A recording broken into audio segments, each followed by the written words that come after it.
Assalamualaikum warahmatullahi wabarakatuh. Jumpa kembali di channel RDS Education. Topik pembahasan metode inferensi dengan materi logika deduktif dan silogisme pada sistem pakar. Sebelum saya lanjutkan pembahasan, jangan lupa selalu untuk memberikan dukungan pada channel ini dengan cara subscribe, like, notice bell-nya, dan komennya, agar Anda selalu mendapatkan update video terbaru dari saya. Ya, tipe-tipe inferensi ya. Inferensi ini ada deduction, induction, intuition, heuristic, generates, and test, abduction ya, default, autosystemic, non monotonic ya, dan analogi. Nah, di sini ya, deduction ya, pemberian alasan logika di mana kesimpulan harus mengikuti premis. Premis ini pernyataan ya, pernyataan. Ya. Induction ya, inferensi dari khusus ke umum. Kalau intuition ini tidak ada teori yang menjamin ya. Jawabannya hanya muncul mungkin dengan penentuan pola yang ada secara tidak disadari. Heuristik ini aturan yang didasarkan pada pengalaman ya. General and test ya, trial dan error digunakan dengan ya perencanaan. Berikutnya adalah abduction, pemberian alasan kembali dari kesimpulan yang benar ke premis ya. Defaultnya diasumsikan pengetahuan umum sebagai default ya, atau epistemik ya, knowledge ya. Non monotonic, pengetahuan yang sebelumnya mungkin tidak benar jika bukti baru didapatkan. Analogi ini kesimpulan yang berdasarkan pada persamaan untuk situasi yang lainnya. Penalaran deduktif dan silogisme ya. Suatu logika argumen adalah kumpulan dari pernyataan-pernyataan yang dinyatakan untuk dibenarkan sebagai dasar dari rantai penalaran. Salah satu jenis logika argumen adalah silogisme ya. Nah, silogisme ini punya premis ya. Premis ini adalah pernyataan ya. Dan juga punya conclusion atau kesimpulan. Contoh ya, siapapun yang dapat memprogram dia cerdas ya. Anyone who can program is intelligent. Siapapun yang dapat memprogram cerdas. Nah, ini pernyataan yang pertama. Premis yang kedua, pernyataan kedua, John can program. John dapat memprogram. Maka kesimpulannya ya, therefore, maka John ini cerdas ya. Ya, John ini cerdas. Nah, ini berarti kesimpulannya ya. Paham ya sampai sini? Nah, proses deduktif pada contoh di atas bergerak dari prinsip umum menuju konklusi khusus ya.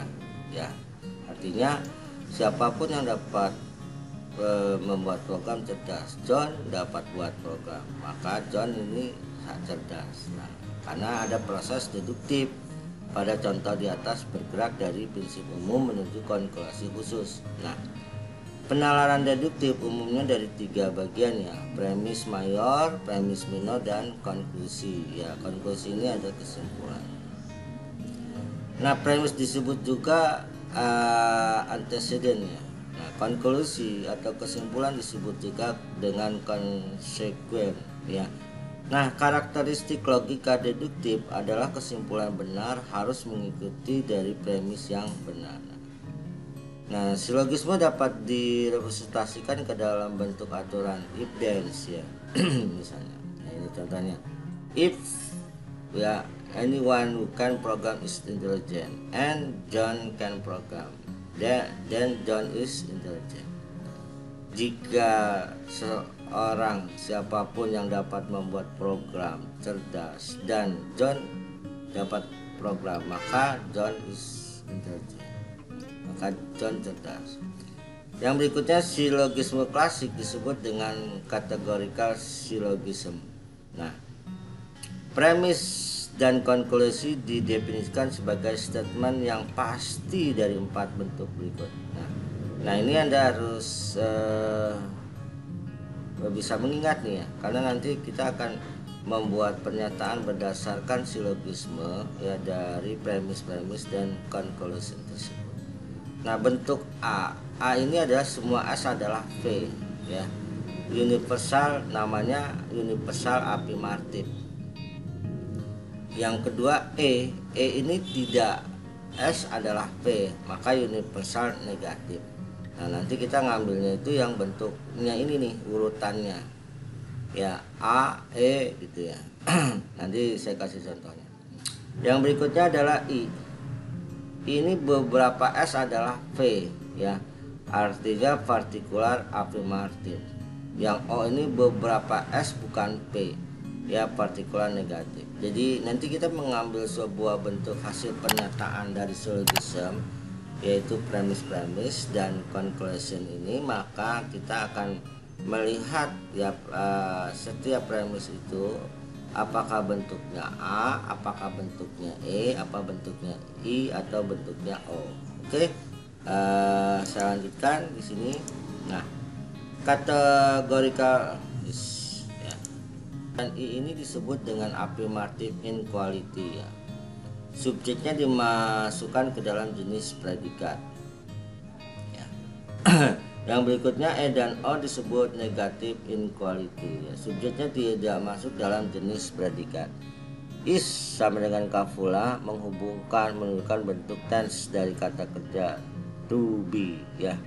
Nah, middle term adalah hal yang penting ya, karena silogisme didefinisikan sedemikian sehingga konklusi tidak dapat disimpulkan dengan mengambil salah satu premis ya. Jadi ingat ya.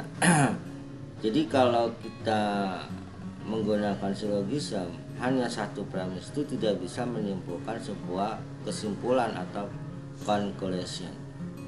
Nah, all semua ya, dan no atau tidak, dia adalah universal quantifier ya. Some beberapa, artinya particular quantifier. Nah, contoh ya, di sini adalah premis terdiri dari premis mayor dan premis minor. Contohnya, premis mayor ini semua M adalah P ya. Premis minornya semua S adalah M. Maka kesimpulannya semua S adalah P ya. Nah, silogisme di atas adalah bentuk standar karena premis mayor dan minor sudah diketahui. Contoh lainnya, semua mikrokomputer adalah komputer. Nah, subjeknya, objek yang digambarkan adalah mikrokomputer ya. Nah, predikatnya beberapa sifat subjek adalah komputer ya. Nah, pahamnya sampai sini. Saya lanjutkan. Nah, mood atau silogisme ditentukan dengan 3 huruf yang memberikan bentuk premis pokok, minor premis, dan kesimpulan. Ada 4 kemungkinan pola susunan istilah SP dan M. Nah, ini contohnya ya. Premis mayor, figur 1 MP, figur 2 PM, figur 3 MP, figur 4 PM. Nah, premis minor ya, figur 1 SM, figur 2 SM, figur 3 SM, figur 3 MS, figur 4 MS. Nah, di sini ada hubungannya dengan tadi ya. Dengan ini, kita contoh dulu ya. Semua M adalah P ya. Semua M adalah P ya. Nah, semua S adalah M ya. Semua S adalah M. Ini ada titik segitiga, kesimpulannya atau conclusionnya semua S adalah P. Maka mod silogism ditentukan dengan 3 huruf yang memberikan bentuk premis, minor, dan kesimpulan.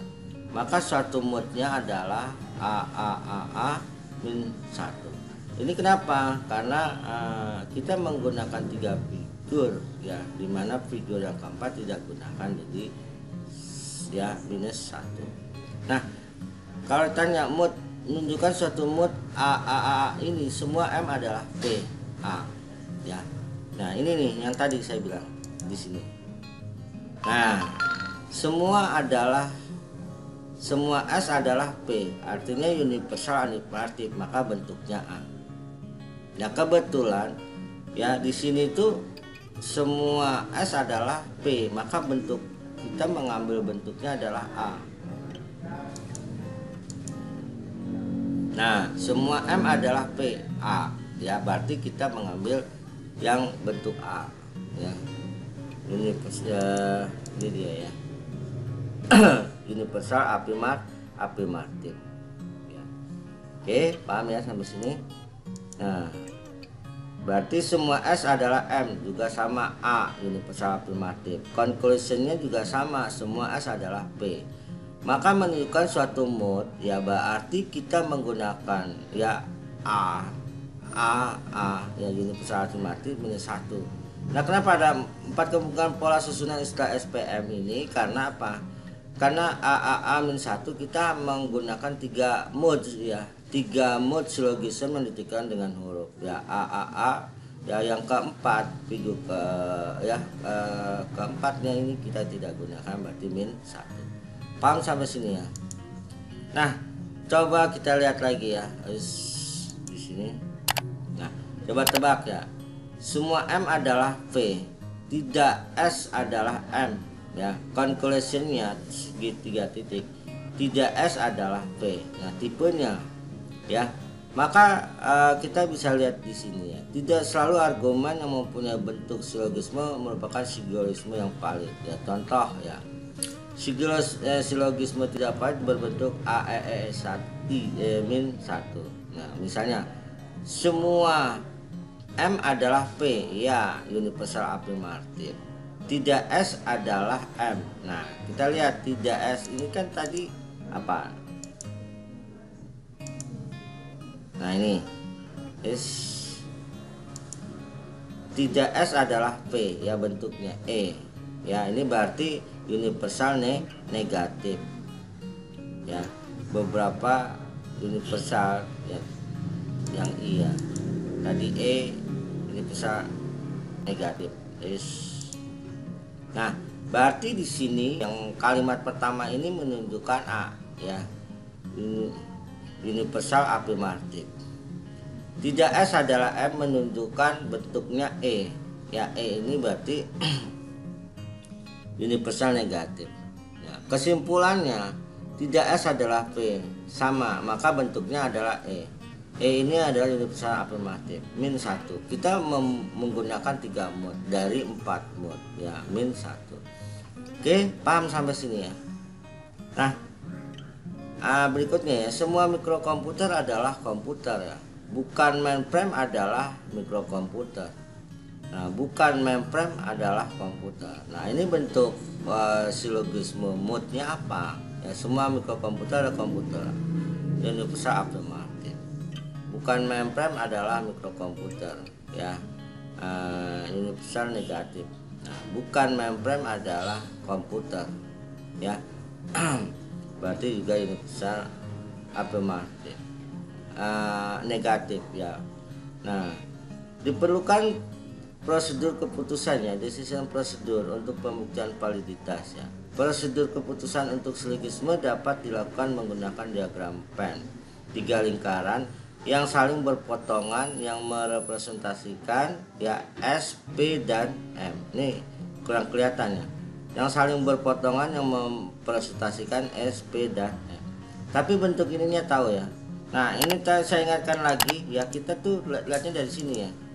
Nah, ini diingat, kalau bentuknya adalah A ya, kita ngambil A karena semua S adalah P, namanya universal afirmatif. Kalau tidak S adalah P, maka kita ngambil yang E, bentuk E ya, universal negatif. Terus beberapa S adalah P, partikular afirmatif ya, beberapa S bukan P. Paham ya? Jadi diingat nih, A, E, I, O ya gitu ya. Nah kalimat itu pun diingat ya. Nah, oke. Tadi sampai sini ya, untuk yang contoh prosedur keputusan untuk A, E min 1 ya. Semua M adalah P ya. Berarti kita bentuknya A, yang A ya, modes yang A. Tidak S adalah M, maka kita gunakan yang E ya, negatif afirmatif. Tidak S adalah P, gitu juga bentukan bentuk yang E ya. 3 buah ya, karena ada 4 mood hanya 3 yang digunakan. Maka yang pertama kalau kita lihat dengan diagram Venn, awal pertama ini adalah kita punya 3 bulatan diagram, yaitu diagram wilayah S, P, dan M ya. Nah, kalau kita lihat semua M adalah P, nah ini berarti ini saling terkait nih semua nih ya, ini saling terkait ya. Nah kita lihat lagi nih yang kedua ya, tidak S adalah M, maka ya, tidak S adalah M. Nah kita bisa lihat ya, tidak S adalah M ya. Tidak S adalah M nih, berarti pada saat dia bersinggungan bulatan S dengan M, maka diarsir ya. Jadi S dan M nih ya, semua tidak S adalah M. Nah ini berarti bukan. Nah berikutnya tidak S adalah P ya. Nah di sini. Jadi pada saat tidak S adalah P, maka ini dia pada saat dia bersinggungan ya dengan lingkaran antara irisan S dengan P, ini tidak, maka ini ditandakan diarsir. Paham ya? Saya ulang ya. Semua M adalah P ya, semua M adalah P. Oke, pada saat semua M adalah P, maka 3 buah lingkaran ini ya belum ada, jadi P dengan M ini ya kita anggap awal pertama adalah semua M adalah P ya, semua M adalah P ya. Nah berikutnya tidak S adalah M.